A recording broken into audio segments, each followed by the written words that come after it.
Is This All? By John Macduff.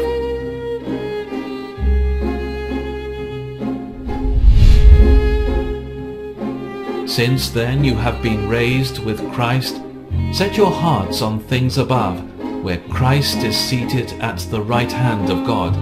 Set your minds on things above, not on earthly things. Colossians 3, 1 and 2. The history of 6,000 years has given indisputable evidence of the insufficiency of all earthly objects to yield true and satisfying enjoyment. Man has needs which no earthly riches can supply. He has soul diseases which no human skill can cure. He has fears which no mortal courage can quell. He has debts which no finite resources can discharge. And he has miseries which no earthbound sagacity can console. In earthly things, to whatever extent they may be possessed, there is a lack of adaptation to yield real happiness. It is recorded of Caesar that he exclaimed when in possession of universal empire, "Is this all?" His expectations of happiness were not answered by the attainment of worldly things. Reader, have you not often felt something similar to this? You may have set your heart upon some distant object, and oh, what sacrifices you made for its attainment! What self-denial did you undergo! At length, perhaps, the desire of your heart was granted you. But was it what you expected? Were you not, on the contrary, led to exclaim in the language of the disappointed emperor, "Is this all?" It is an absolute certainty that the things of earth cannot satisfy the cravings of our immortal nature. Wealth, fame, learning, pleasure, domestic happiness, none of these things can do it. Whoever drinks of these waters shall thirst again, as the Saviour declared to the Samaritan woman. But whoever drinks of the water that I shall give him shall never thirst, but it shall be in him a well of water springing up into everlasting life. But the things of earth, besides being unsatisfying in their nature, are at best transitory in their duration.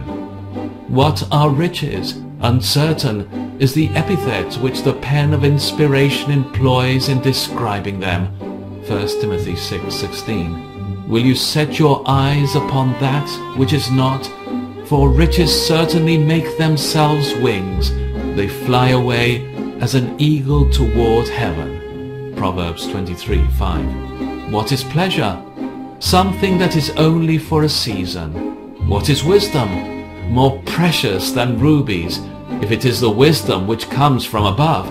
But if it is the wisdom of this world, it also is vanity and will soon pass away.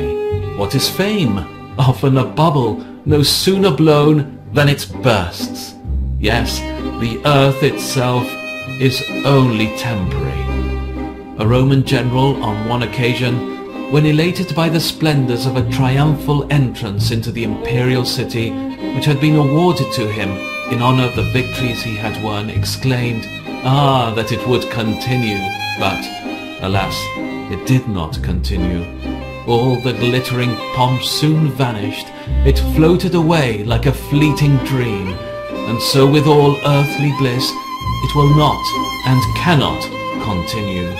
Had earthly things a character of abiding permanence belonging to them, men might, with some semblance of reason, make them the fit objects of their desires and pursuits. Such a character, however, they do not possess. The world with its lust is passing away. Why spend money on what is not bread, and your labor on what does not satisfy?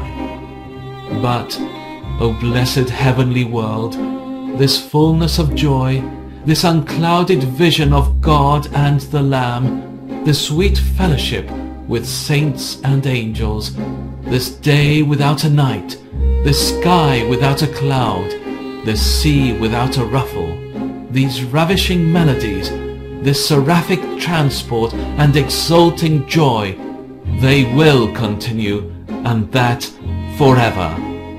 We have a priceless inheritance, pure and undefiled, beyond the reach of change and decay. 1 Peter 1:4. Oh, what folly, oh, what madness, that my thoughts should go astray after toys and empty pleasures, pleasures only of a day. This vain world, with all its trifles, soon, alas, will be no more. There's no object worth admiring but the God whom I adore.